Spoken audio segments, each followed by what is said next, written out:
കഴിഞ്ഞ വർഷം തിരുവനന്തപുരത്ത് വെഞ്ഞാറമൂട് ഏരിയ സെക്രട്ടറി മധു എവിടേക്കാ പോയത്? CPM BJPയിലേക്ക്.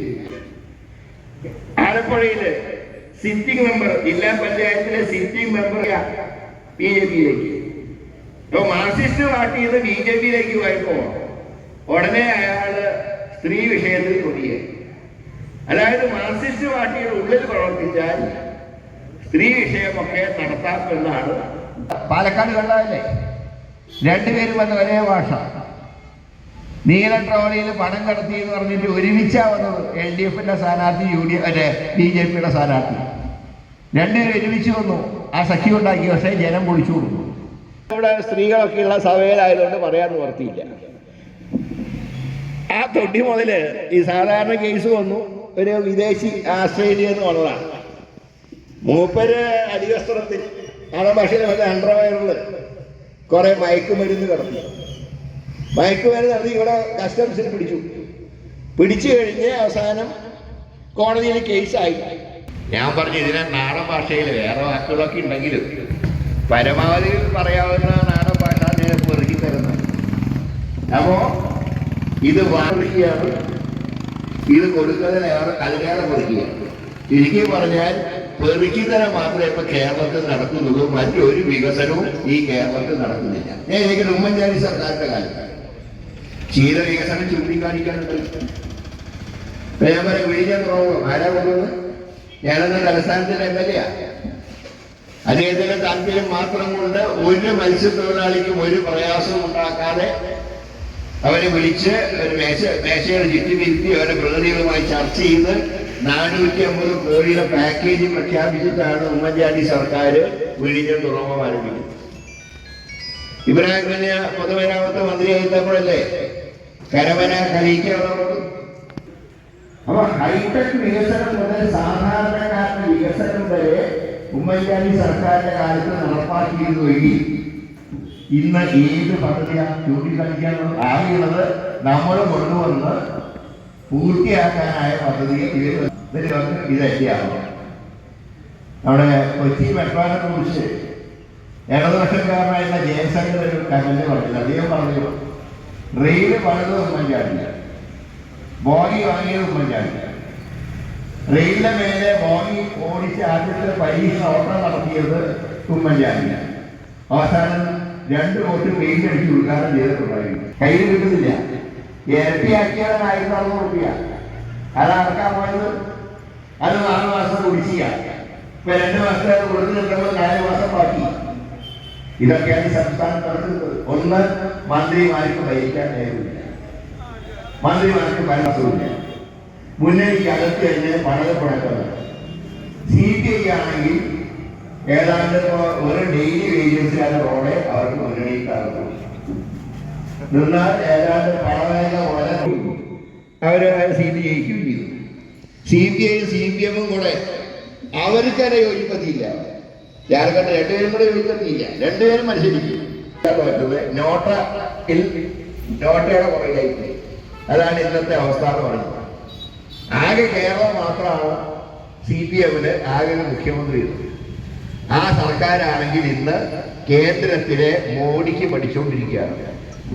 ഇപ്പൊ എന്താ, ഇപ്പൊ പാലക്കാട് ബൈ-ഇലക്ഷൻ, ട്രോളി വിവാദം, ആരൊക്കെ തമ്മിലാ സഖ്യം? എന്നോട് ആര് തമ്മിലാ മത്സരം ചെയ്യാൻ പറഞ്ഞു? ഇടതുപക്ഷം BJPയും കൂടെ സംയുക്ത സഖ്യമാണ്. അതിന്റെ തുടക്കം കുറിച്ച് എവിടെയാന്ന് ചോദിച്ചാൽ ഈ ഗുരുവായൂരില്ല. കഴിഞ്ഞ കാലത്ത് BJPക്ക് സ്ഥാനാർത്ഥി ഉണ്ടായിരുന്നു. ഞാൻ പറയാം, അടുത്തത് വിഭാവന ചെയ്യുന്നത് എന്നോട് ഒരു മാർക്സിസ്റ്റ് സുഹൃത്ത് പറഞ്ഞു. ഞാൻ പറഞ്ഞു, നിങ്ങളെങ്ങനെയാ ജയിക്കുക? നിങ്ങളുടെ പാർട്ടി ആണെങ്കിലും ഉപ്പ് വെച്ച കലം പോലെ ആയിട്ടുണ്ട്. പിന്നെ നിങ്ങൾ അങ്ങനെ MLA വരുമ്പോ ആദ്യ പ്രയോറിറ്റി കടപ്പുറം പഞ്ചായത്തിലായിരിക്കും എന്നുകൂടെ പറയാൻ ഈ സന്ദർഭം വിനിയോഗിക്കുകയാണ്. അതുകൊണ്ട് തീർച്ചയായും ഈ സമരം ഏറ്റെടുക്കാനും നിങ്ങളെല്ലാവരും അനുവാദത്തോടെ ഉദ്ഘാടനം ചെയ്തതായി അറിയിക്കുന്നു. എല്ലാവർക്കും എൻ്റെ വിനീതമായിട്ട് നമസ്കാരം. പ്രസ്ഥാനത്തിന്റെ അജയ്യരായ നായകന്മാരോടൊക്കെ കയറി ചെല്ലുന്ന ഒരു ആധുനിക കാലം. നമ്മൾ ഇവിടെ അവസ്ഥ ഏത് അർത്ഥത്തിലുള്ള ഭീകരമായ അവസ്ഥകൾ അഭിമുഖീകരിക്കുന്നു എന്ന ബോധം എന്നെ കേൾക്കുന്ന മനുഷ്യരെ നമുക്കുണ്ടാകേണ്ടതുണ്ട്. അപ്പോഴും കേരളീയ പരിസരത്ത് മുസൽമാന്റെ എല്ലാം സംരക്ഷണ അമ്മാവനായിട്ട് പിണറായി വിജയൻ രംഗപ്രവേശനം നടത്തുന്നു. നമ്മളൊന്ന് നോക്കണേ, ഇപ്പോഴും കഴിഞ്ഞ കാലത്തെ NRCയും CAയുടെയും സമരത്തിന് വേണ്ടിയിട്ട് പൊരുതിയതിന്റെ പേരിൽ ഇപ്പോഴും 500-ൽ പരം കേസുകൾ മുസൽമാന്റെ പേരിൽ ഇവിടെ ജനാധിപത്യ മതേതര വിശ്വാസികളുടെ പേരിൽ ഇപ്പോഴും ആ കേസ് നിലനിൽക്കുകയാണ്. ആ കേസ് പിൻവലിക്കാമെന്ന് പറഞ്ഞിട്ട് അങ്ങനെ ഒരു മോഹന സുന്ദര വാഗ്ദാനവും തെരഞ്ഞെടുപ്പ് വാഗ്ദാനവും നടത്തി അധികാരത്തിലേക്ക് കയറി ചെന്ന സഖാവ് പിണറായി വിജയൻ ഇപ്പോഴും എവിടെയാണ്? എന്തുകൊണ്ട് ഇപ്പോഴും അത് ആ കേസുകൾ പിൻവലിക്കുന്നില്ല? തൊട്ടടുപ്പ് അപ്പുറത്തൊരു സർക്കാരിനെ നമുക്ക് കാണാൻ കഴിയും. സ്റ്റാലിന്റെ കീഴിലുള്ള സർക്കാർ. ആ സർക്കാർ അധികാരത്തിലേക്ക് കയറി ചെല്ലുന്ന സന്ദർഭത്തിൽ പറഞ്ഞു, NRCയുടെയും CAയുടെയും സമരത്തിന്റെ പേരിൽ പങ്കെടുത്തതിന്റെ പേരിൽ, ആ സമരത്തിന് നേതൃത്വം നൽകിയതിന്റെ പേരിൽ ആളുകൾക്ക് നേരെ എടുത്തിരിക്കുന്ന കേസുകൾ ഞാൻ പിൻവലിക്കും അധികാരത്തിൽ എത്തിയാലെന്ന് ആ മനുഷ്യൻ പറഞ്ഞപ്പോ ആ മനുഷ്യൻ അധികാരത്തിൽ കയറിയ ഉടനെ തന്നെ അത് പിൻവലിച്ചു. പക്ഷേ നടുപ്പുറത്ത് നട്ടലിന് പകരം ഒരു വാഴപ്പിണ്ടി പോലും ഇല്ലാത്ത സഖാവ് പിണറായി വിജയൻ നമുക്ക് നൽകിയ വാഗ്ദാനം പിൻവലിച്ചില്ല, അല്ലെങ്കിൽ അത് നടപ്പിലാക്കിയില്ല. നമുക്ക് നേരെ ഉണ്ടായിരുന്ന കേസുകൾ പിൻവലിക്കാൻ എന്താണ് സഖാവ് പിണറായി വിജയന് വൈമനസ്യം? ഇവിടെ നമ്മളെ ഈ സമൂഹത്തെ, മുസ്ലിം സമുദായത്തെ, മതന്യൂനപക്ഷങ്ങളെ വേട്ടയാടുന്ന കാര്യത്തിൽ ആരാണ്? ഇവിടെ BJPയും RSSും അതുപോലെ CPMും ഒരു നാണയത്തിന്റെ ഇരുവശം പോലെ നമുക്ക് മുന്നിൽ നിൽക്കുകയാണ്. ഇവിടെ ഉണ്ടായിരുന്ന ഗുരുവായൂരിന്റെ MLAമാർ, ഇടതുപക്ഷത്തിന്റെ MLA ഉൾപ്പെടെയുള്ള ആളുകൾ അത് ചെവികൊണ്ടില്ല എന്നുള്ളൊരു യാഥാർത്ഥ്യമാണ്. ഈ കഴിഞ്ഞ 15 വർഷം കഴിഞ്ഞു ഇവിടെ ഇടതുപക്ഷത്തിന്റെ MLAമാരുണ്ടായിട്ട്. ചൂണ്ടിക്കാണിക്കാനുള്ള ഒരു വികസന പ്രവർത്തനങ്ങളും നമ്മൾ ഈ കടപ്പുറത്ത് അല്ലെങ്കിൽ ഗുരുവായൂരോ കണ്ടിട്ടില്ല. നമ്മൾ ഓരോ ആവശ്യങ്ങൾ ഉന്നയിക്കുമ്പോൾ ഇവർ പറയാറുണ്ട്, MLA കടപ്പുറം പഞ്ചായത്തിന്റെ ഭരണസമിതികൾ ആവശ്യപ്പെടാറില്ല എന്ന്. നിങ്ങൾ ഈ സർക്കാരിന്റെ ഫയലുകൾ എടുത്തു നോക്കിയാൽ അറിയാം, കേരളത്തിന്റെ കടപ്പുറത്തിന്റെ നീറുന്ന ഒട്ടനവധി പ്രശ്നങ്ങൾ ഈ MLAയുമായിട്ട് നേരിട്ടും നിവേദനങ്ങൾ മുഖേനയും സംബന്ധിച്ചിട്ടുള്ളതാണ്.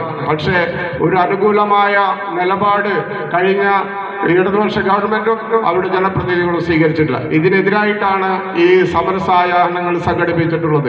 അഭിമന്യനായ കേരളത്തിന്റെ മുൻ പ്രതിപക്ഷ നേതാവ്, മുഖ്യമന്ത്രിയായിരുന്ന ഉമ്മൻചാണ്ടി, അദ്ദേഹം പ്രതിപക്ഷ നേതാവായിരിക്കുമ്പോൾ നമ്മൾ ഈ കടപ്പുറത്ത് പഞ്ചായത്ത് ഓഫീസ് ഉദ്ഘാടനത്തിന് വന്നു.